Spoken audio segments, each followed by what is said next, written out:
કેશોદના આંબાવાડી વિસ્તારમાં આવેલ સરસ્વતી કોમ્પ્લેક્સમાં નકલી શેરબજારની ઓફિસ ઝડપાઈ છે। આ ઓફિસ ચલાવતા રવિ રસિક ગોહિલ નામના શખ્સની એલસીબી દ્વારા ધરપકડ કરવામાં આવી છે। આરોપીએ પોતાની દુકાન પર ગણેશ ઓફસેટ નામનું બોર્ડ લગાવીને નકલી શેરબજારની ઓફિસ ચલાવી રહ્યો હતો। તે લોકો પાસેથી રોકાણ માટે ફી વસૂલતો હતો અને બદલામાં ખોટી ટિપ્સ આપતો હતો, જ્યારે હકીકતમાં તેને શેરબજાર વિશે કોઈ જાણકારી જ ન હતી। એલસીબીને આ મામલે બાતમી મળતા તાત્કાલિક દરોડો પાડી આરોપીને ઝડપી પાડ્યો હતો। પોલીસે સ્થળ પરથી ₹42,000નો મુદ્દામાલ પણ જપ્ત કર્યો છે।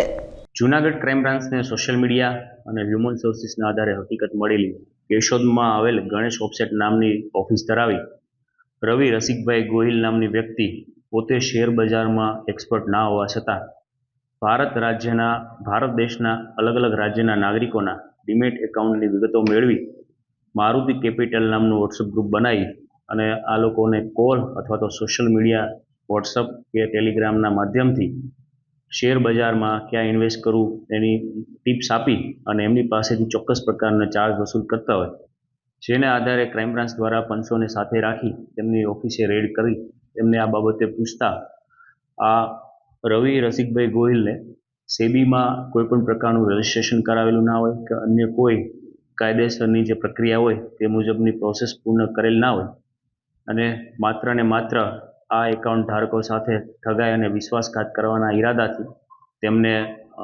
તેમની વિગતો મેળવી અને શેર બજારમાં ક્યાં ઇન્વેસ્ટમેન્ટ કરવું તેની હકીકતો જણાવતો હોય, તેને બદલે છે એ ચાર્જ વસૂલ કરતો હોય। આથી ક્રાઇમ બ્રાન્ચ દ્વારા કેશોદ પોલીસ સ્ટેશનમાં ભારતીય ન્યાય સંહિતાની કલમ 318, 319 મુજબ ગુનો દાખલ કરવામાં આવેલો છે।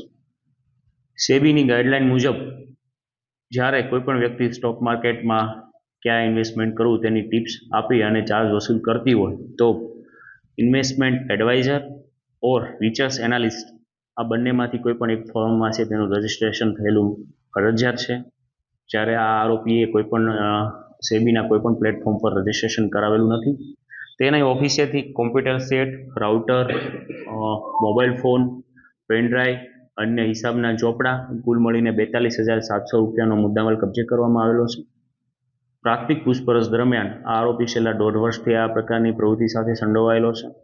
વધુમાં અન્ય કોઈ ગુનાહિત ઇતિહાસ તેનો જણાઈ આવેલો નથી। ક્રાઇમ બ્રાન્ચ દ્વારા છેલ્લા 1.5 વર્ષ દરમિયાન કેટલા નાગરિકો પાસેથી ડેટા લઈ એમની પાસેથી કેટલું ઇન્વેસ્ટમેન્ટ કરાવેલું છે અને તેના બદલામાં કેટલા રૂપિયા ચાર્જ વસૂલ કરેલો છે તેની વિગતવારની તપાસ હાલ શરૂ છે। વધુ માહિતી આવે આપને મીડિયાને આપવામાં આવશે। પ્રાઇમરી રીતે આ રવિ પોતે ગણેશ ઓફસેટ નામની દુકાન ધરાવી અને આ પ્રકારે વોટ્સઅપ ગ્રુપ અને સોશિયલ મીડિયામાં એડવર્ટાઇઝમેન્ટ કરી અને ડેટા મેળવી અને સીધું કોલિંગ કરીને આમ કામગીરીમાં સંડોવાયેલો છે।